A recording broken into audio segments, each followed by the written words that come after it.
Stocks and shares का बड़ा interest आया और 17 साल की उम्र में 32 लाख रुपए का लॉस किया। By the time I was 19 मैंने उसका डबल रिकवरी कर लिया। पिताजी टेंशन में मुझे एक दिन बुलाया, बोला ये तेरे पास इतने पैसे कहां से आ रहे हैं, तू कोई गलत काम तो नहीं कर रहा है?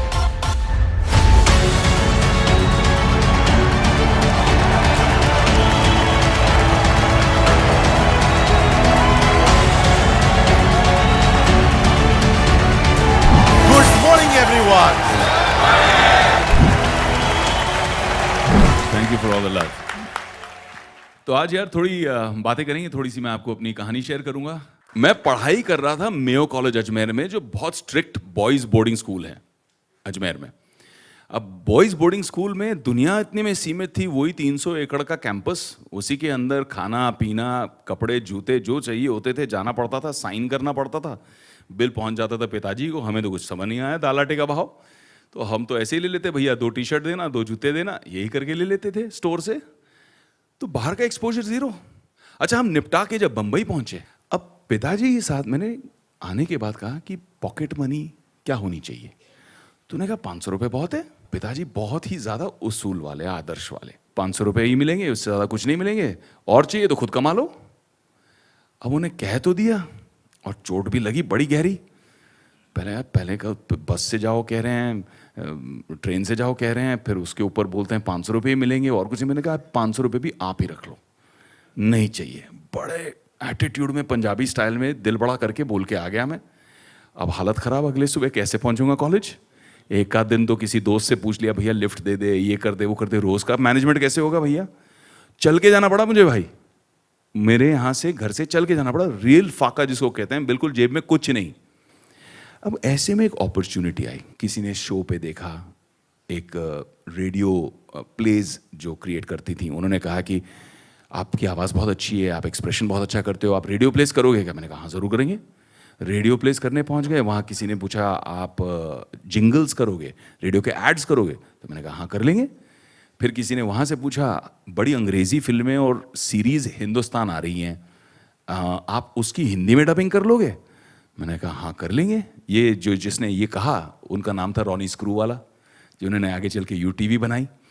और यूटीवी एक छोटी सी जगह होती थी जहाँ हम जाया करते थे, बेसमेंट के अंदर एक छोटा सा डबिंग स्टूडियो हुआ करता था, और जितनी आपकी पिक्चरें हैं जुरासिक पार्क से लेके देखो देखो बड़ी चिपकली, वो सारा हम जाके वहाँ पे हिंदी में डबिंग करते थे। और भाई ऐसा हुआ कि महीने का 40-50 हज़ार कमाने लग गया आपका भाई। और मैंने अपना खुद का अकाउंट खोला सेपरेट, और बैंक अकाउंट के साथ में एटीएम कार्ड लिया। उस जमाने में एटीएम कार्ड मतलब वाह वाह, मतलब स्टाइल होता था। एटीएम कार्ड टेबल पे निकाल के रखने का अलग ही मतलब फील होती थी, क्या बात है। अब पिताजी टेंशन में मुझे एक दिन बुलाया, बोला ये तेरे पास इतने पैसे कहां से आ रहे हैं, तू कोई गलत काम तो नहीं कर रहा है तुम। और फिर उनको मैंने समझाया बताया। अब जब कैपिटल बनने लग गया, चैप्टर 2 12वीं में सब्जेक्ट चूज करना था, हमने बहुत सोचा बहुत समझा कि इकोनॉमिक्स करना चाहिए। क्यों इकोनॉमिक्स करना चाहिए? क्योंकि पूरे कॉलेज में सबसे खूबसूरत टीचर इकोनॉमिक्स की है। हम पहुंच गए इकोनॉमिक्स करने, पर एक्चुअल रुचि आई। लड़की का नाम रुचि नहीं था, एक्चुअल इंटरेस्ट आया कि किस तरह से इकोनॉमिक्स वर्क करता है। जहां हम रोज वड़ा पाव चाय पीने जाते थे, सदा नाम था उसकी, छोटी सी पान बीड़ी की दुकान थी, उसके बगल में हरी भाई थे जिनकी चाय वड़ा पाव की दुकान थी। उनसे हम पूछने लगे, भैया आप कैसे करते हो बिजनेस बताओ। और जो अंदर क्लासरूम में सीख रहे थे उसको हमने इनके बिजनेस में अप्लाई करना शुरू कर दिया कि कितना किताबी है और कितना प्रैक्टिकल। तो स्टॉक कैसे करते हैं, कैश फ्लो का मैनेजमेंट कैसे करते हैं, ये सारी चीजें वहां से सीखी। और देखते ही देखते माइक्रो फाइनेंस शुरू कर दिया। यानी कि कॉलेज के जितने लोग थे उनके बिजनेस मॉडल को समझना।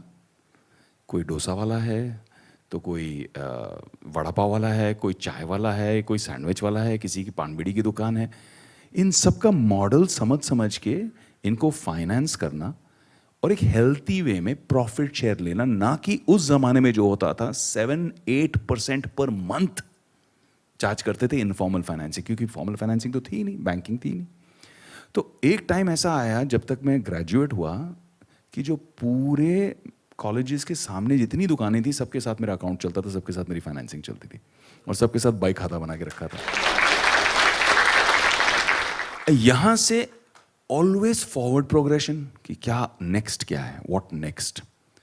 और व्हाट नेक्स्ट में जापान का एक बहुत सुंदर शब्द है भाई, काइजेन, कांस्टेंट इंप्रूवमेंट, कि आगे क्या और क्या बेटर और क्या बेटर हो सकता है। लाला जी की तरह रिलैक्स नहीं करना हमको कि भाई हो गया, चलो ठीक है सब चल रहा है, अब छेड़ो मत। आगे क्या, नेक्स्ट क्या, ग्रोथ कैसे होगी। उस ग्रोथ की फिराक में आगे बढ़े। स्टॉक्स एंड शेयर्स का बड़ा इंटरेस्ट आया, स्टॉक लगाया, लोगों के कहने पे टिप विप किए और 17 साल की उम्र में 32 लाख रुपए का लॉस किया। ऐसा लग रहा था हाय हाय, वो फिल्मों में चूड़ियां उड़ियां तोड़ते हैं ना, वैसे लग रहा था मुझे कि ये क्या हो गया, मेरा पूरा कैपिटल इरोड हो गया भैया। जितनी मेहनत करके इतना कुछ किया था, क्रिएट कमाया था, इतना मल्टीप्लाई किया था, वो सब खत्म हो गया। I lost a lot of money. Then I did it the right way, apprentice किया, जाके किसी के अंडर सीखा, पूरा सिस्टम समझ में आया और फिर मैं कहा कि इसको मैं रिकवर करूंगा। By the time I was 19 मैंने उसका डबल रिकवरी कर ली।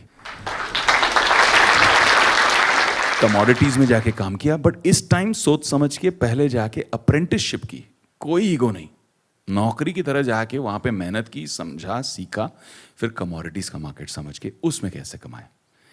उसके बाद 19-20 साल की उम्र में I set up my first technology company और 19-20 साल की उम्र में मैंने ऑलमोस्ट 12 करोड़ रुपए रेज किए। तो ग्रोथ इस तरह से हुई लाइफ में।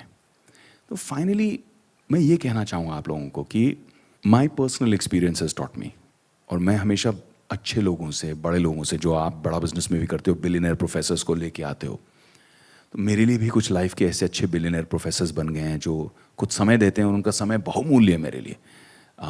मैं अभी रिसेंटली मुकेश भाई अंबानी से मिला और जब भी उनसे मिलता हूं तो वो हमेशा कुछ ऐसी बात करते हैं जिसका कोई इल्म ही नहीं है मुझे, कोई नई टेक्नोलॉजी, कोई नया फ्यूचर। जिस आदमी के पास इतना स्टेडी बिजनेस चल रहा है, इतना सॉलिड एनर्जी का बिजनेस है, टेलीकॉम का बिजनेस है, वो आगे ऑलरेडी सोच रहे हैं what next for the group, what next for the company, what's the future, what's the next technology. इस तरह का एक्सपोजर मिलना बहुत अच्छा है। तो अंत में यही कहना चाहूँगा मेरे भाई कि मैंने लाइफ में कुछ उसूल अपने भी रखे हैं। जब भी पैसा कमाया तो उस पैसे का कोई अच्छा काम ज़रूर किया, ये लॉस नहीं है आपका। तो बिजनेस तो बड़ा करो ही, क्योंकि हम धंधा तो सब कर लेते हैं, बट आई थिंक जो डॉक्टर विवेक बिंद्रा कर रहे हैं, जो बड़ा बिजनेस की टीम कर रही है, वो लोगों को धंधा से बिजनेस तक लेके जा रही है। बहुत फ़र्क है। धंधा सब कर लेते हैं, गल्ले पे बैठ के कोई भी धंधा कर सकता है, बट धंधा को बिजनेस बनाना वो बहुत बड़ी बात है। And that's why I support you, I believe you, because आप जब धंधा को बिजनेस करोगे, 1 लाख लोग जब धंधा से बिजनेस में ट्रांसफर करेंगे तो बिजनेस की ग्रोथ होगी, बिजनेस की ग्रोथ से एम्प्लॉयमेंट जनरेशन होगी, लोगों के घर बसेंगे, खाना मिलेगा लोगों को। तो it's actually a huge contribution to society. मैं हमेशा आपको यही कहता हूँ कि नए भारत का, नव भारत का जो निर्माण हो रहा है, उसमें आप बहुत बड़ा एक योगदान कर रहे हो, and I am very proud of you for that.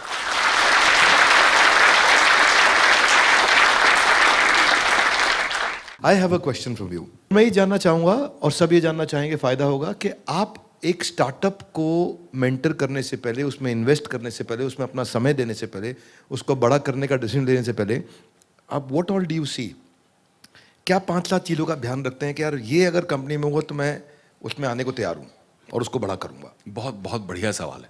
तो कोई भी बिजनेस, चाहे वो स्टार्टअप कंपनीज हो, चाहे वो ट्रेडिशनल फैमिली ओन्ड बिजनेसेस हों जो 2 साल, 3 जनरेशन, 4 जनरेशन चलते आई हैं, जिनको हम पब्लिक ले गए हैं, IPO ले गए हैं, कोई भी बिजनेसेस में कुछ चीज़ें मेरे लिए बहुत मायने रखती हैं। फर्स्ट कट, तह तक जाना तो बाद में होता ही है, हर चीज़ की आप डिटेल्स देखते हैं, आप अकाउंट्स देखते हैं, एनालिसिस करते हैं, बट जो इनिशियल चीज़ें हैं, जो इमीडिएट इंपॉर्टेंट चीज़ें हैं, फर्स्ट कट, सुपरफिशियल लेवल पे, पहला और सबसे अहम, फाउंडर कौन है, बिजनेस चला कौन रहा है, उसका माइंडसेट क्या है, उसकी स्टेबिलिटी क्या है, उसका बिहेवियर कैसा है, समझने की कोशिश करते हैं। क्योंकि जब आपसे कोई मिलता है बिजनेस के लिए तो वो आपका बेस्ट बिहेवियर ही प्रेजेंट करता है, लेकिन उसके बारे में लोग क्या कहते हैं, मार्केट क्या कहता है, सप्लायर्स क्या कहते हैं, उसके वेंडर्स क्या कहते हैं, हम उसकी पहले एनालिसिस निकाल लेते हैं कि how is his credibility, mindset कैसा है। तो first most important thing is आप